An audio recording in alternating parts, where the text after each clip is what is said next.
Robbie, how are things in the land of the Goo Goo Dolls right now? Everything's going good, man. We're had a short amount of time off here, and we just played the Orange Bowl. We're going to play the Pro Bowl. And, Nice. doing a quick jaunt to Mexico with VH1 in the midst of that, and then headed out on a Canadian tour and another U.S. tour. So all sorts of stuff going on. Never slows down. It's nice to be able to go to like Orange Bowl and Pro Bowl and get paid and then kind of watch some great football. Yeah, I'm not a huge football fan, but I'm beginning to think that maybe I should become one because, like you said, the opportunities seem to present themselves. And you're from Buffalo. And you're from Buffalo. How are you not a Bills fan? That's how I'm not a football fan. It's a painful thing.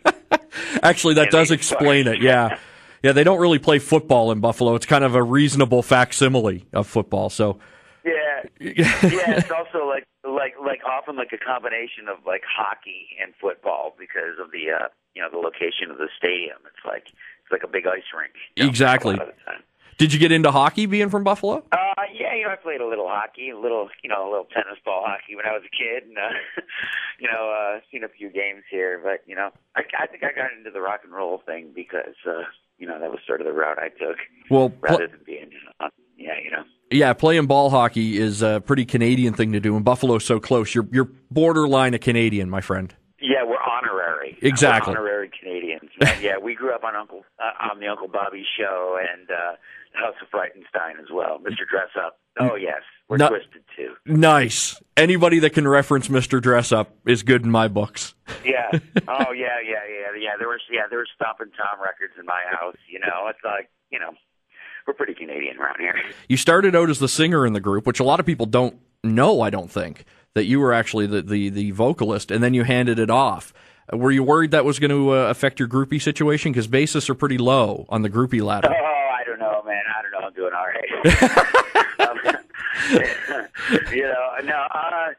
Man, we spent 10 years in the farm leagues, playing, CBGBs and, punk rock clubs. The bands we aspired to be were selling 15,000 records, and we considered that hugely, we loved, that's what we wanted to do. That's what we wanted to be. But, as we started to grow up and, use it as a little bit less of a funnel for alcohol and loose women and more of a, vehicle for making music, we just started to discover our strengths and, how our strengths as a band could move forward. So, we just hopefully followed that path in a correct way.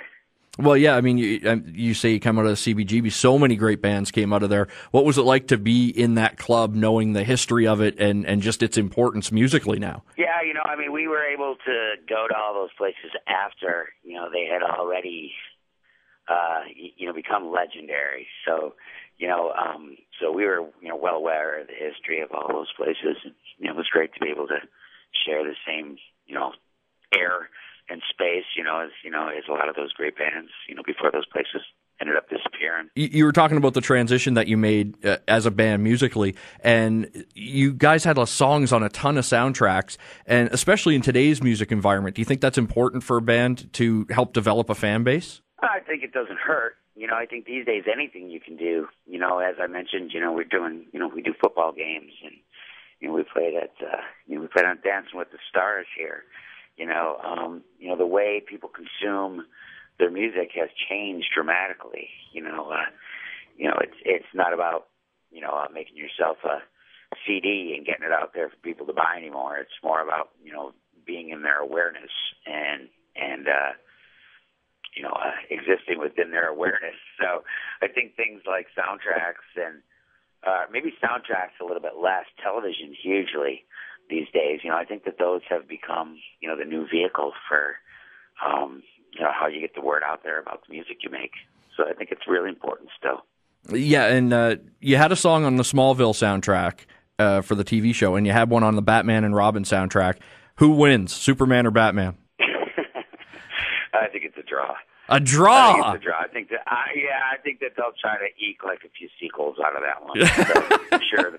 That is a cowardly answer, my friend. Hey, man, look, politics is part of my life too. I don't want You know, I don't want to be on PC and offend any Superman fans. You know how they get.